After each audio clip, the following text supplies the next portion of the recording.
Assalamualaikum warahmatullahi wabarakatuh.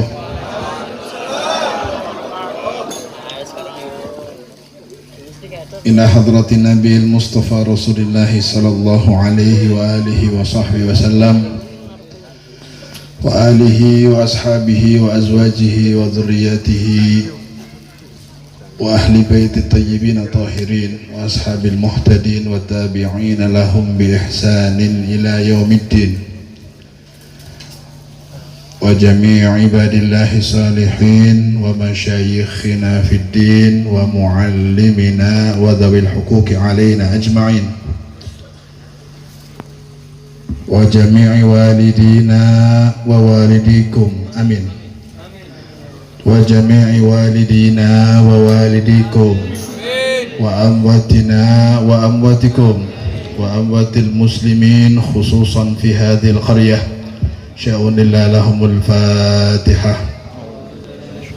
Bismillahirrahmanirrahim. Alhamdulillahi rabbil alamin arrahmanirrahim maliki yaumiddin. Shiratal ladzina an'amta 'alaihim ghairil maghdubi 'alaihim waladdallin. Alhamdulillah. Alhamdulillahilladzi hadana bi'abdihil mukhtari man da'ana ilaihi bil idzni wa qad nadana labbaika ya man dallana wa hadana salla alaika Allahu bari'uka alladzi bika ya musyaffa'u khassana wa habana ma'a alikal athhar ma'adini sirrikal asma fahum sufunun najati himana wa ala sahabatikal kirami humadid dinika asbahu liwalaihi unwana wattabi'ina lahum bisidqin ma hada hadil mawaddati hayyajal asjana.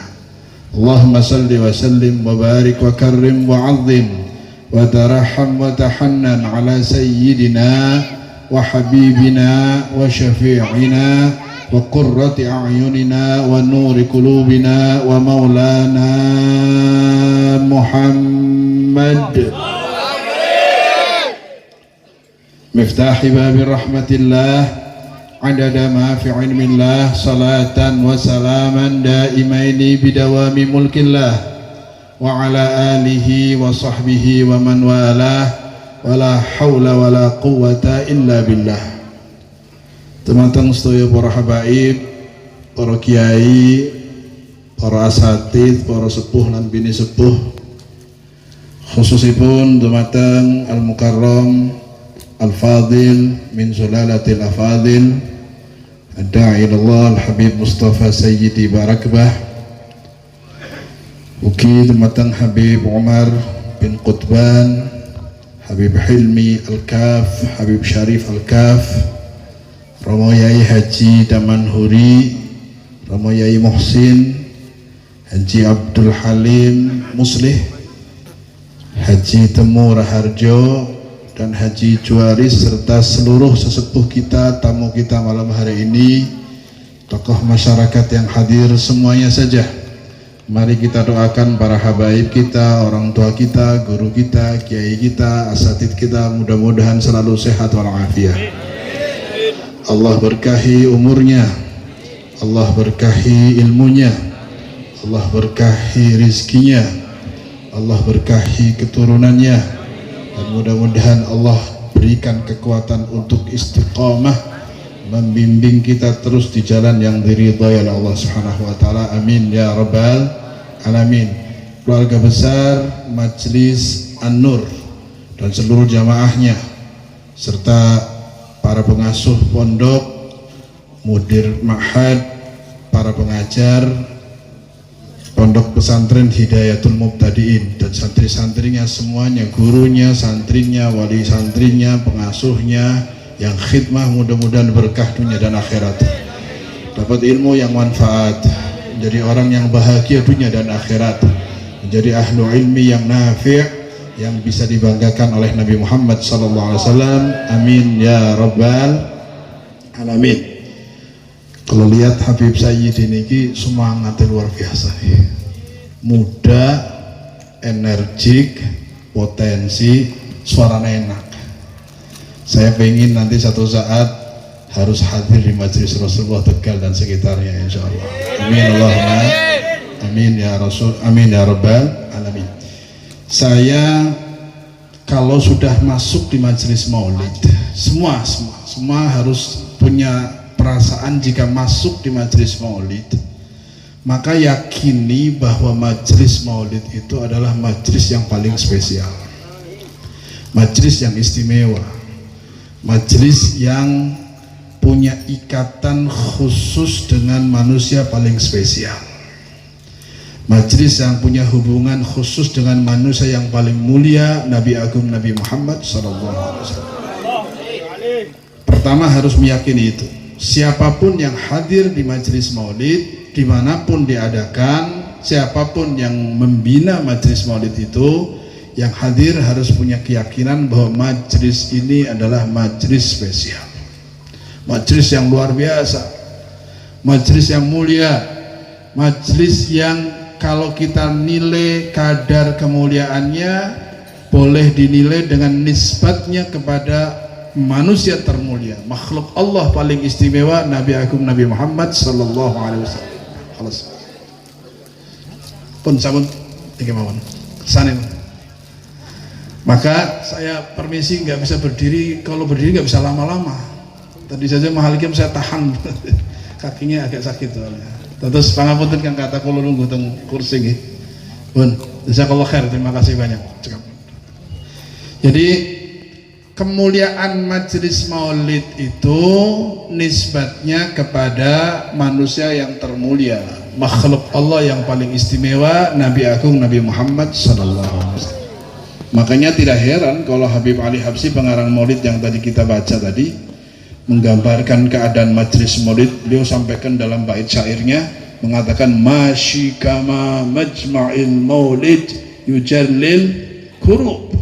Gak ada majelis seperti majelis maulid, yang majelis maulid itu bisa menghilangkan rasa risau, rasa gundah gulana, hati yang tadinya gak tenang, hati yang penuh dengan kerisauan, hadir majelis maulid hatinya akan tenang insyaallah. Amin Allahumma amin ya rabbal masyikama majma'il maulid yujallil kurub. Tidak ada majelis seperti majelis maulid yang bisa merubah hati yang kotor menjadi hati menjadi bersih, hati yang tadinya keras lama-lama akan lunak. Biasanya kalau sudah mahalul qiyam merasakan kesejukan hati itu. Kalau sudah mengatakan ya Nabi salam alaika ya Rasul, itu kadang-kadang hati kita dibawa seakan-akan melayang dan hati kita menjadi satu, hati yang menikmatin suasana. Sampai kadang-kadang kalau kita lihat sering anak-anak kecil saja bisa nangis. Orang tua sampai pejam matanya, gerak-gerak nggak sadar, kepalanya bergerak, asyik. Hatinya merasa tenang, hatinya merasa nyaman. Karena apa?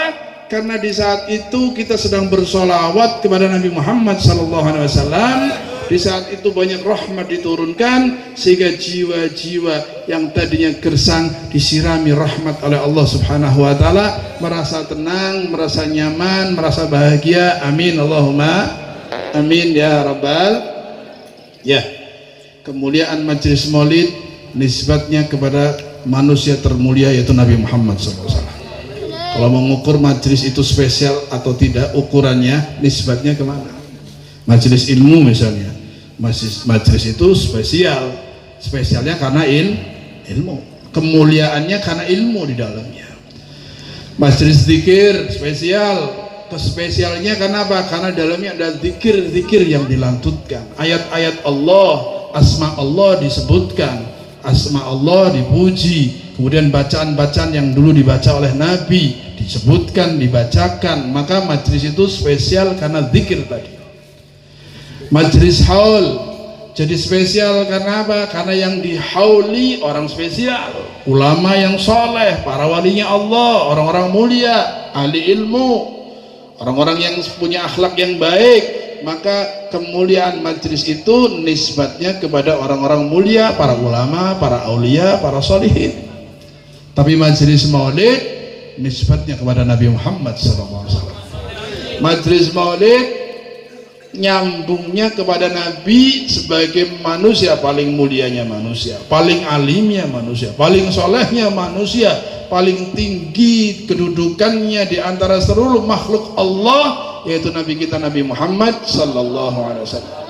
Makanya kita bersyukur, alhamdulillah, syukur kalau dihadirkan ke majelis maulid. Tadi saya dengar majelis maulid sudah berpuluh-puluh kali, 11 tahun dan 1 bulan ini keliling lebih dari 18 kali. Masya Allah, mudah-mudahan dikabul oleh Allah, mudah-mudahan menjadi saksi baik yaumul qiyamah, mudah-mudahan menjadi asbab kita mendapatkan syafaat Nabi Muhammad SAW.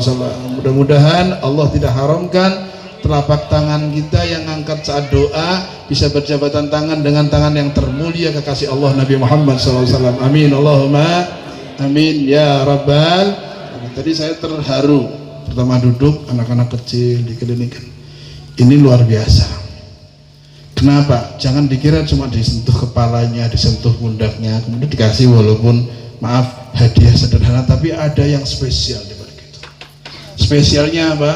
Spesialnya coba bayangkan anak-anak kecil yang tadi kita lihat dipegang sama para habaib, disentuh sama para kiai, para ulama, dipegang kepalanya, disentuh pundaknya, didoakan. Habib Saifuddin minal barakallahu fiik, barakallahu fiik, memberikan doa untuk berkah. Itu ada rahasia yang luar biasa yang tadi saya sempat terbesit dalam pikiran saya, ajib. Coba kalau tangannya, misalnya tangannya habaib ini atau kiai ustadz yang tadi nyentuh, dulu pernah tangannya nyentuh seorang soleh, gurunya. Contoh guru kita Habib Sayyidi mungkin pernah mencium tangan Habib Umar bin Hafid, tangannya pernah bersentuhan tangan beliau, mencium tangan beliau berarti punya ikatan dengan tangan gurunya. Habib Umar dulu menyentuh tangan gurunya lagi, ulama, orang soleh, wali, tangannya nyentuh gurunya lagi, tangan menyentuh satu sama lain, berhubungan dari murid ke guru, karena sanad ilmunya nyambung sampai Rasulullah, berarti sentuhan tangannya menyambung sampai Rasulullah SAW. Barokahnya niku jangan sekedar lihat kita tangan Habib Kiai ini, nggak sembarangan. Ini tangan-tangan yang dulu yang tadi nyentuh anak-anak kita, anak-anak kecil kita, itu tangan yang dulu pernah bersentuhan dengan orang-orang yang tangannya bersentuhan lagi ke atas terus sampai kepada Rasulullah SAW. Kiai-kiai kita punya guru, dulu belajar di pesantren, kiainya punya guru lagi, kiainya punya guru lagi. Kalau kiai kita ahli sunnah wal jamaah, terutama orang-orang NU niku, kiainya ilmunya bersanad nyambung sampai Nabi Muhammad SAW.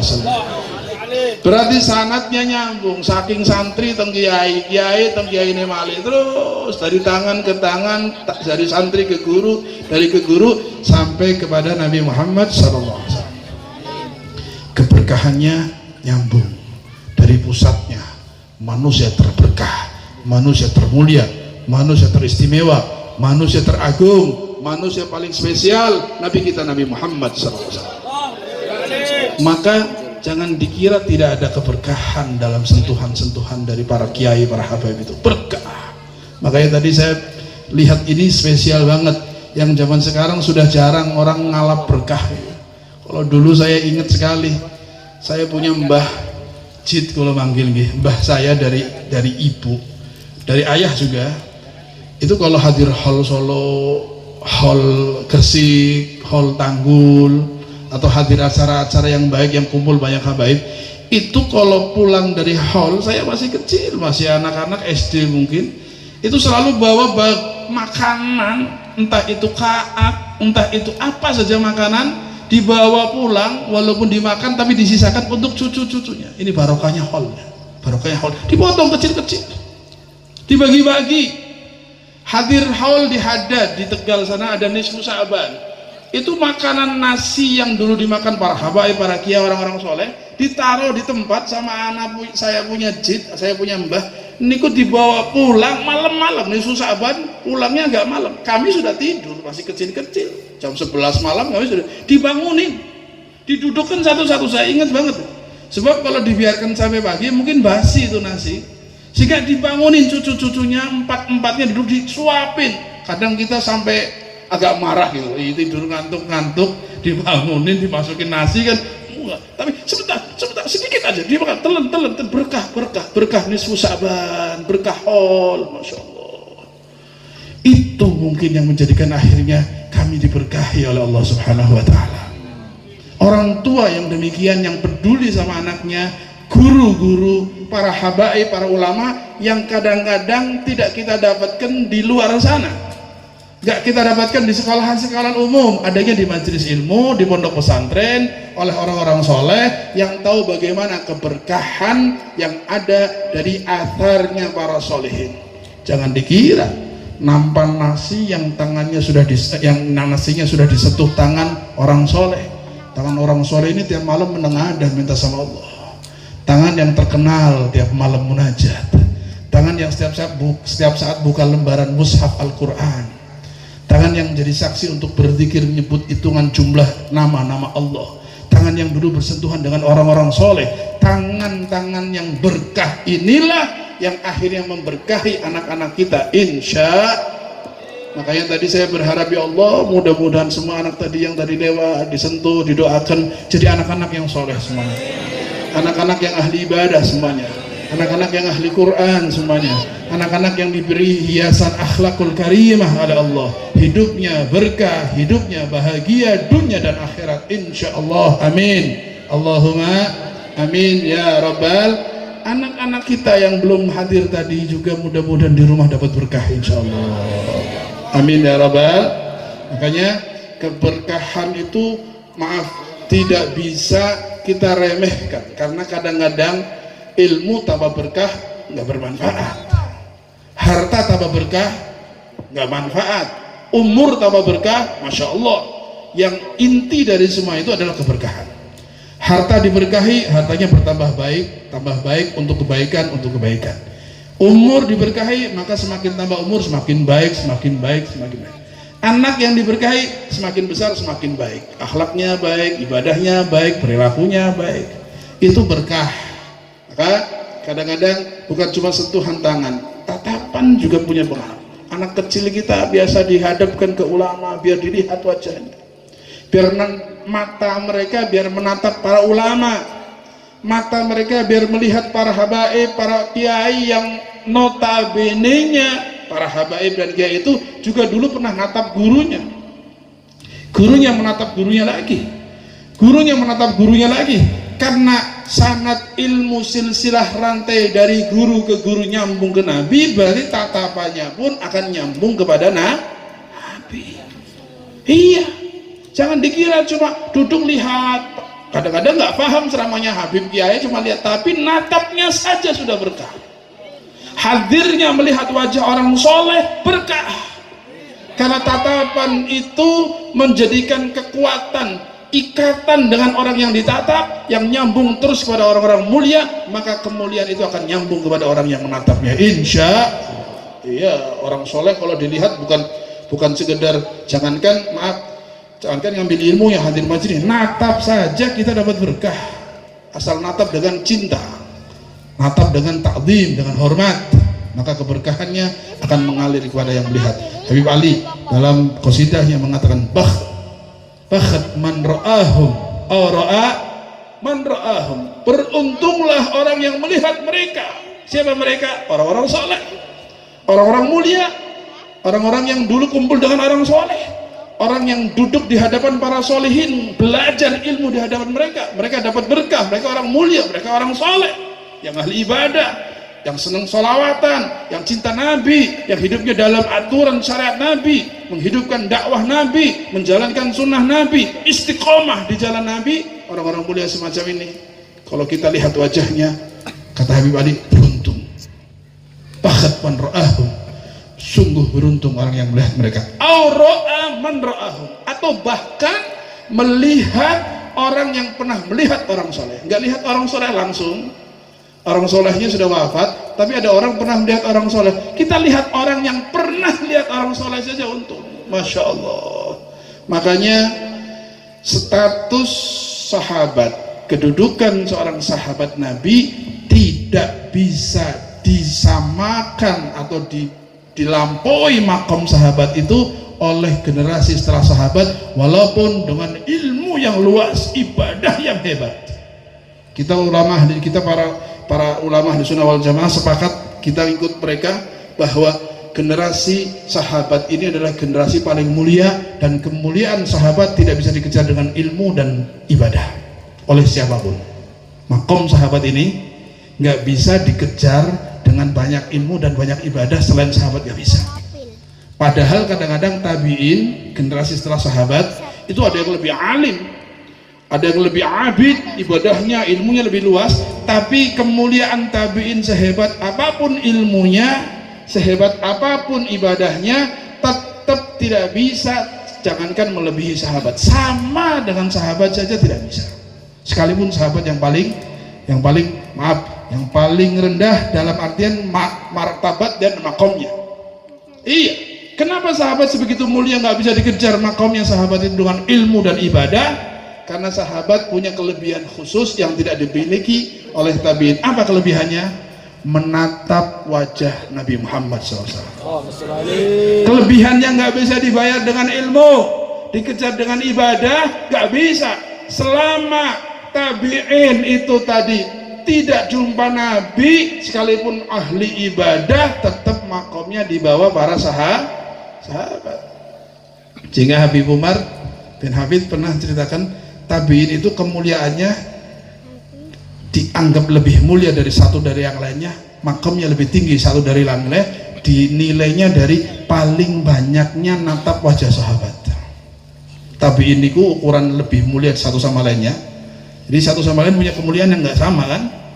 Semua orang sama-sama di sisi Allah, tapi kemuliaannya nggak sama, keistimewaannya nggak sama. Tabi'in itu lebih mulia satu dari yang lainnya. Yang diukur lebih itu adalah yang lebih banyak duduk dan melihat sahabat.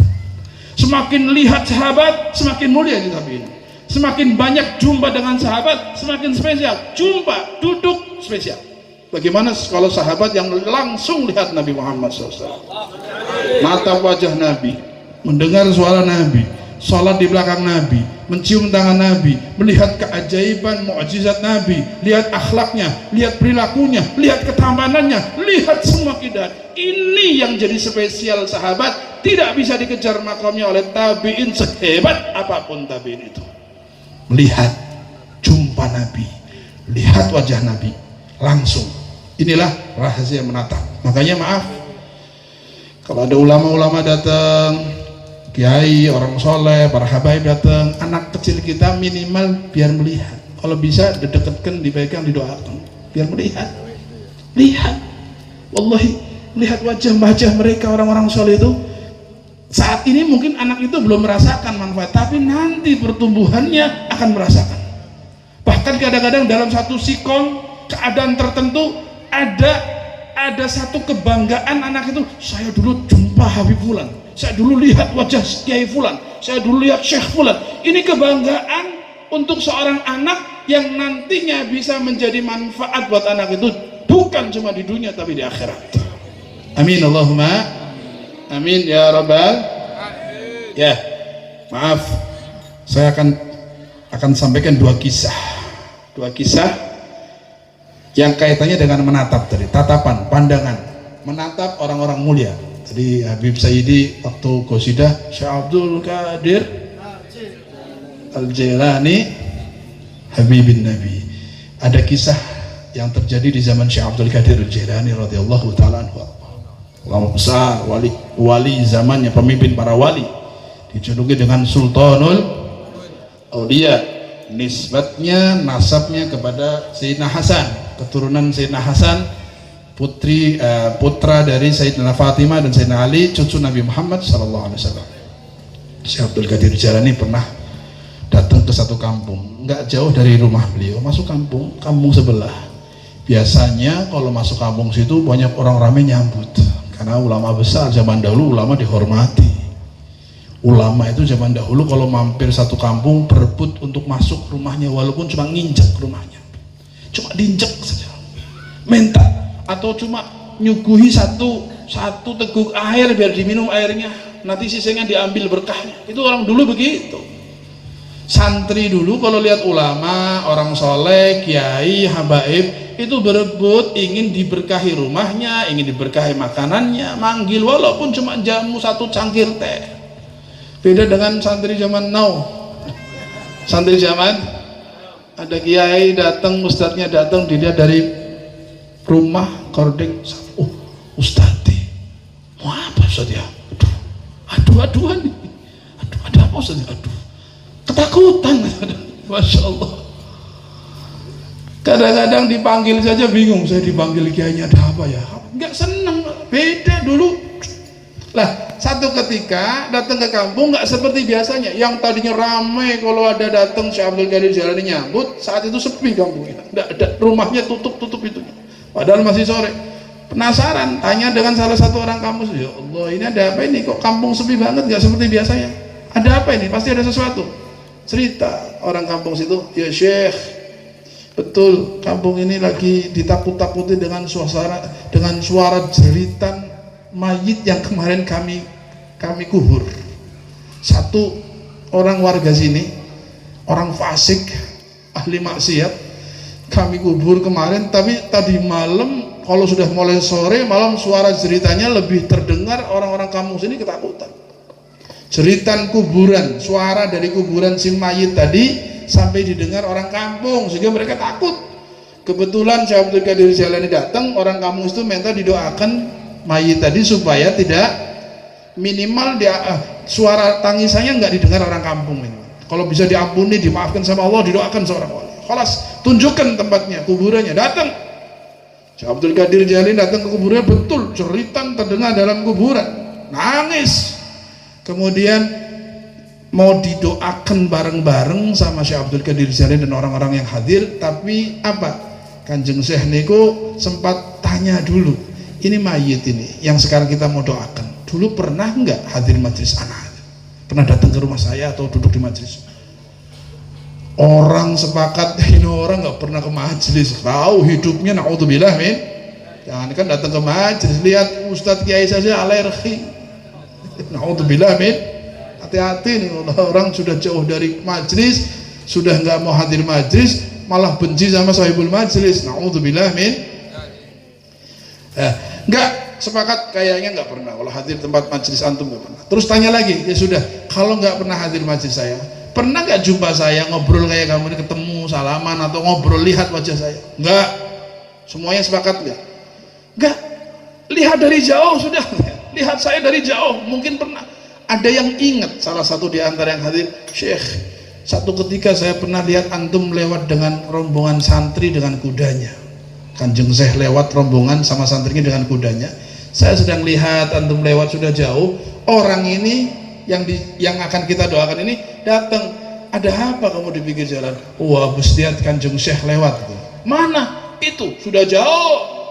Kudanya dengan santri-santrinya sudah lewat jauh. Orang ini ingin lihat mana yang mana, nggak kelihatan, sudah lewat. Ketutupan debu dari gerakan kuda yang rombongan Syekh Abdul Qadir Jailani itu, sehingga dia nggak sempat lihat karena ketutupan apa? Debu dari rombongan kuda jalan. Sampai akhirnya mengatakan nggak kelihatan, ada debu, ketutupan debu. Pernah satu saat ingin lihat tapi nggak sempat lihat, cuma ketutupan debu. Apa jawaban Syekh Abdul Qadir Jailani radhiyallahu ta'ala anhu? Apa jawaban beliau? Beliau mengatakan, lihat debu dari kuda kami saat lewat. Iya, itu debu dari jalan kuda kami. Iya, khalas, dari sini kita minta sama Allah mudah-mudahan nyambung dan dimaafkan oleh Allah. Angkat tangannya, berdoa. Semakin kecil suara ceritanya sampai hilang, berhenti suaranya karena didoakan Syekh Abdul Qadir Jailani dan orang-orang. Tapi ingat, waktu mau doa apa yang ditanyakan? Hubungan. Pernah lihat nggak saya? Duduk di majelis saya? Enggak. Ketemu saya lihat? Enggak. Terakhir mau lihat beliau nggak bisa karena ketutupan debu. Tapi kata beliau, khalas, ini debu yang dilihat, debu dari kuda kami. Iya, debu dari kuda Syekh Abdul Qadir Jailani bisa memberikan pertolongan, syafaat, doa dan manfaat bagi orang yang ahli maksiat. Shallallahu alaihi Nabi Muhammad. Coba bayangkan, kalau lihat debunya saja manfaat, Bagaimana kalau tadi yang di kuburan sedang disiksa pernah duduk di majelisnya, pernah cium tangannya, lebih cepat lagi, ikatannya nyambung. Artinya begini, saat kita ingin dapat manfaat dari orang-orang soleh, syaratnya adalah kita punya hubungan dengan orang soleh, melihat wajahnya, duduk di majelisnya, khidmah bersamanya, ambil ilmunya, ambil berkahnya, ada hubungan, ada sinyal yang menghubungkan kepada mereka, karena mereka itu adalah wakil-wakil pewaris Nabi yang akan menghubungkan kepada Nabi Muhammad sallallahu alaihi wasallam. Kisah yang pertama, menatap, walaupun cuma menatap debu dari kuda beliau, bermanfaat. Padahal kalau mau doa nggak usah tanya dulu, misalnya mau minta sama Allah kan, nggak usah tanya pernah hadir majelis, enggak, langsung aja. Kenapa kok harus tanya dulu? Iya, karena harus punya hubungan. Bagaimana kalau orang mendoakan nggak punya hubungan sama sekali, nggak ada sinyal yang nyambung? Paham ya? Yang kedua, satu ketika di satu kampung terjadi paceklik kekeringan, kemarau panjang, kering semuanya, ternak kurus, tanaman kering, semuanya, air susah, setengah mati. Istighosah, kumpulkan orang-orang yang soleh, kumpulkan masyarakat, sholat istisqo. Sholat apa? Sholat istisqo, sholat minta duit, hujan. Sholat istisqo, nggak turun hujan. Sholat lagi, nggak turun hujan. Sampai 3 kali nggak ada hujan. Tiba-tiba ada orang satu, orang biasa, orang awam, datang, lihat orang rombong-rombong, kumpul-kumpul, rame, tanya dari mana? Habis sholat istisqo, ini sudah 3 kali nggak ada hujan, Allah nggak kabulkan doa kami. Oh, belum turun hujan. Kalau gitu saya bantu doa. Yes. Aminkan doanya. Doanya aneh. Satu orang, nggak perlu kumpul orang banyak. Angkat tangan, mengatakan Allahumma bihaqqi ma fi hadzal ras fasqin nas. Allahumma bihaqqi ma fi hadzal ras fasqin nas. Oh, kama qala. Selesai, pulang orang ini. Orang yang tadi pulang dari istisqo nggak ada alamat hujan, saat didoakan satu orang ini pulang sampai rumah, hujan turun luar biasa, dahsyat hujan. Sampai satu ketika orang dicari ketemu, dipanggil ta'ala. Kemarin kamu doa ajib, kami istisqo 3 kali nggak dikabul, nggak ada hujan, tapi kamu sendiri doa, sekali doa langsung Allah turunkan hujan. Ada apa? Dan yang ajib, yang aneh itu doanya Allahumma bihaqqi ma fi hadzal ras fasqin nas. Ya Allah, dengan kemuliaan yang ada di kepalaku ini, turunkan hujan untuk manusia tadi. Dengan kemuliaan yang ada di kepalaku ini, turunkan. Berarti kepalanya ada kemuliaan. Buat tawasul qabul. Buat tawasul langsung hujan dikabul oleh Allah. Akhirnya ditanya, ada apa? Nah, kamu tawasulnya dengan yang ada di kepala ini, ada apa di kepalanya? Kok hebat banget? Istisqo 3 kali nangis doa macam-macam orang banyak nggak dikabul, cuma tawasul dengan yang di kepala kamu Allah kabulkan. Ada apa di kepala kamu? Orang itu tersenyum, nggak ada apa-apa. Nggak mungkin kamu tawasul nggak ada apa. Iya, kalau mau tahu, saya bertawasul dengan sesuatu yang saya anggap mulia di kepala saya. Apa itu? 2 bola mata. 2 bola mata di kepala saya, ada 2 bola mata yang dulu waktu saya masih jumpa dengan Syekh Abu Yazid Al-Bustami, saya diizinkan duduk di majelisnya dan menatap wajah orang soleh. Namanya Syekh Abu Yazid Al-Bustami, seorang wali, orang soleh, seorang walinya Allah, yang orang tadi bersyukur kepada Allah, matanya diizinkan natap di majelisnya beliau, natap orang soleh setiap saat, lihat wajahnya orang soleh, duduk di majelisnya Syekh Abu Yazid Al-Bustami, sehingga matanya itu diyakini nggak mungkin Allah izinkan mata saya menatap orang soleh kecuali mata saya ada kemuliaan, barokahnya orang soleh. Kalau nggak mau diberi kemuliaan nggak bakal diizinkan natap orang soleh. Mungkin lihat yang lain-lainnya, tapi Allah pilih saya duduk di majelisnya Syekh Abu Yazid Al-Bustami, saya melihat beliau dengan mata saya, maka saya yakin, seyakin-yakinnya mata saya ada kemuliaan dari athar, dari bekas natap wajah seorang wali, orang soleh, yaitu Syekh Abu Yazid Al-Bustami. Makanya doanya dikabul. Artinya natap itu bermanfaat. Natap orang soleh, melihat mereka dengan cinta, melihat mereka dengan kasih sayang, dengan husnudzon, dengan takdim, maka mata itu akan dapat kemuliaan. Bukan cuma dimanfaatkan di dunia saja, mungkin nanti di akhirat akan bermanfaat untuk kita semuanya, insya Allah. Amin Allahumma amin ya rabbal. Dua kisah ini semuanya kaitannya dengan natap. Sahabat jadi mulia karena natap Nabi Muhammad SAW. Tabi'in ukuran kemuliaannya semakin banyak natap sahabat. Tabi'in semakin mulia semakin banyak natap tabi'in. Tatapan orang-orang yang melihat orang soleh, orang mulia menjadi kemuliaan tersendiri bagi orang tersebut. Makanya kita bersyukur, alhamdulillah. Panjenengan syukur diparingi nikmat saking Gusti Allah, saged ningali para habaib, para kiai, apalagi para habaib dan kiai ini orang-orang mulia, punya ilmu, punya berkah, punya guru, gurunya jelas. Enggak, maaf, kalau kita lihat sekarang banyak orang enggak punya guru bahkan, tapi tampil menjadi apa? Menjadi ustaz, menjadi dai kadang-kadang. Paham ya? Ya mungkin dia punya ilmu, tapi keberkahan sir, nur yang istimewa enggak didapatkan. Yang ada keberkahan itu ada pada guru. Sehingga kalau kita mengambil ilmu, lihatlah orang yang punya ilmu tadi, apakah punya guru yang jelas, sanad ilmu yang jelas, gurunya jelas akidahnya, orang tahu kemuliaannya, terus ke atas sampai nyambung kepada Nabi Muhammad SAW. Alhamdulillah, Majelis An-Nur atau Majelis Rasulullah SAW, dewan gurunya, para gurunya adalah orang-orang yang bersanad ilmunya sampai Nabi Muhammad SAW. Kalau kita lihat dari Habib Sayyidi misalnya, dulu pernah belajar sama Habib Saleh Al-Jufri sebelum ke Hadramut. Belajar dengan Habib Saleh bin Muhammad Al-Jufri Solo dan Mustafa Solo. Habib Saleh ini spesialnya murid Habib Umar. Murid diantara yang spesial. Habib Mundir, Habib Saleh itu orang-orang spesial. Orang-orang yang punya ikatan khusus dengan gurunya. Kemudian melanjutkan belajar lagi ke Darul Mustafa Tarim, ke gurunya lagi Habib Umar bin Muhammad bin Salim bin Hafid. Siapa yang nggak kenal Habib Umar? Siapa? Dunia mengenalnya. Bukan lokal nasional, internasional. Top 10 dunia yang punya pengaruh untuk seluruh umat Islam di dunia. Ada 500 maaf.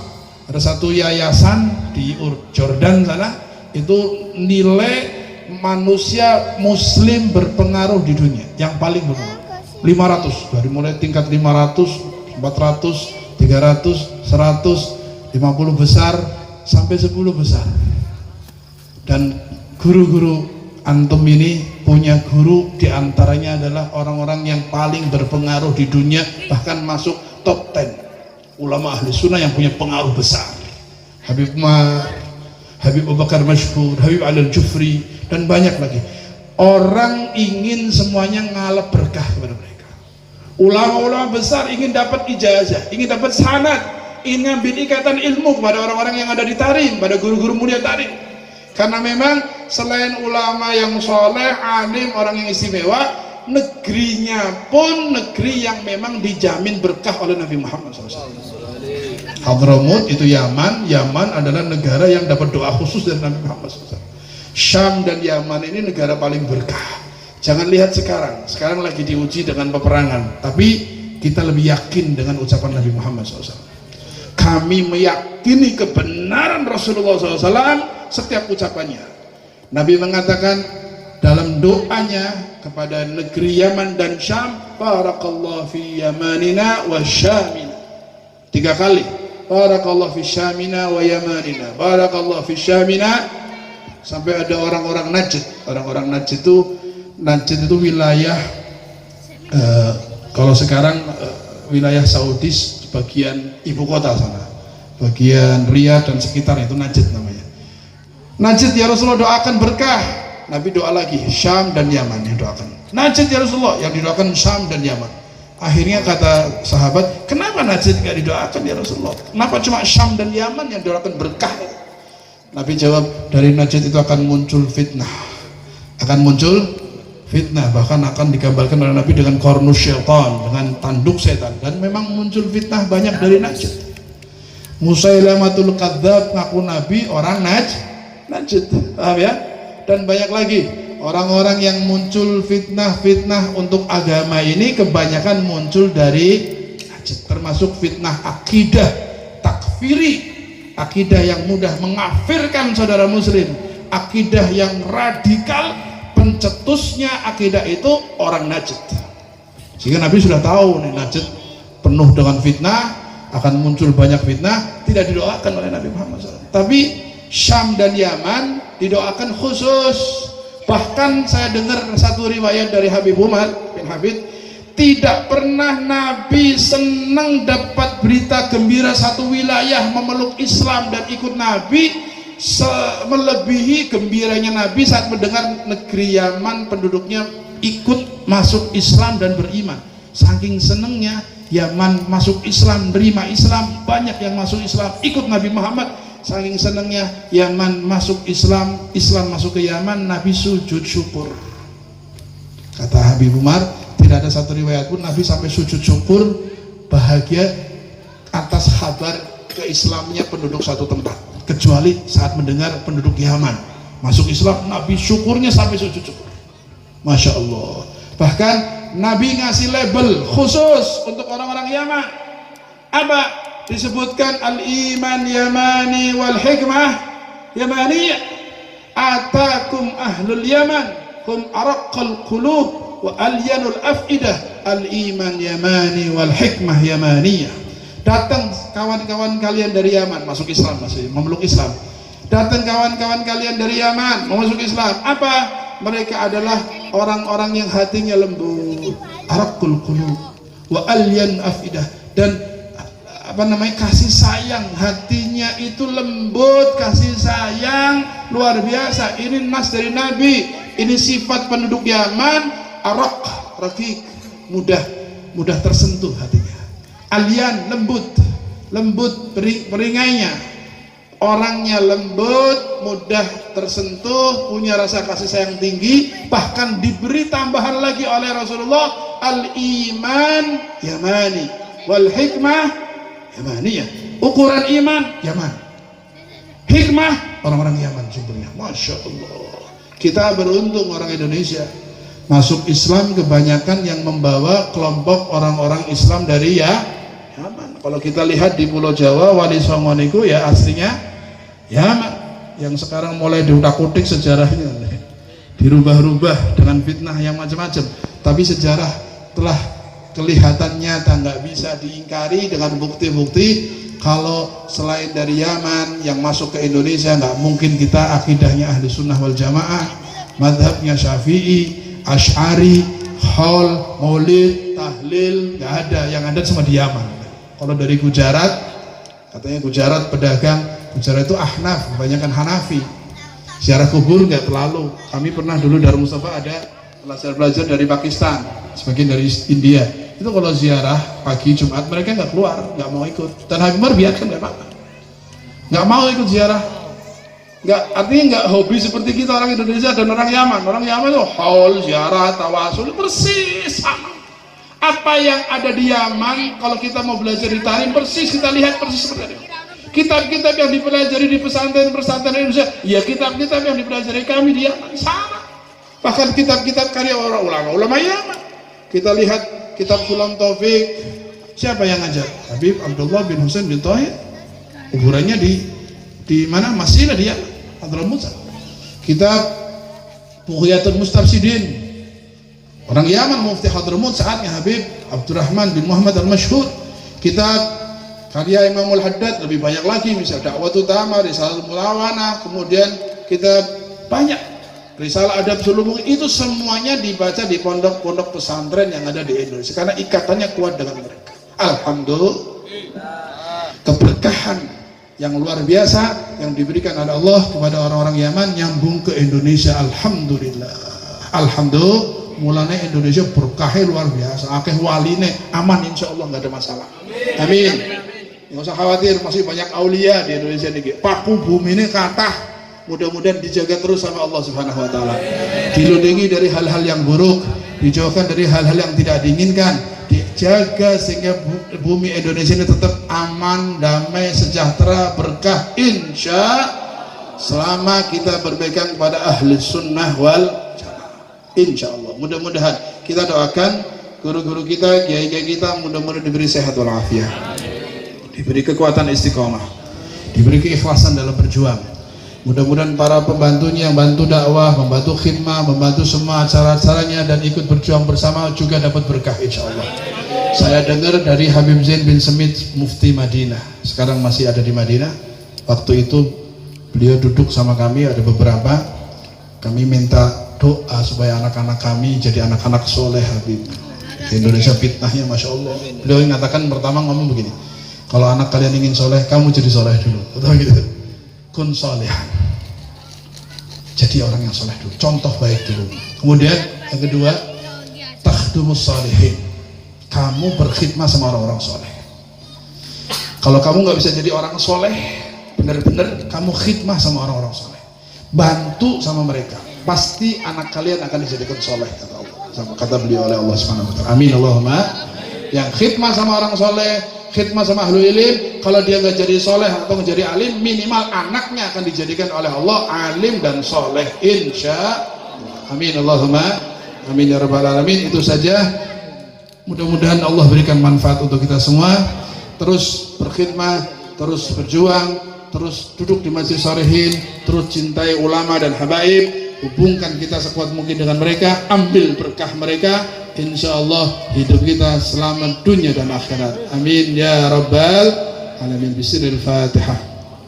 Syaitan rajim. Bismillahirrahmanirrahim. Alhamdulillahirabbil alamin. Arrahmanir rahim. Maliki yaumiddin. Iyyaka na'budu wa iyyaka nasta'in. Ihdinas siratal mustaqim. Siratal ladzina an'amta 'alaihim ghairil maghdubi 'alaihim waladdallin. Nyuwun agung pangapunten, wallahul muwaffiq ila aqwamit thoriq. Wassalamualaikum warahmatullahi wabarakatuh.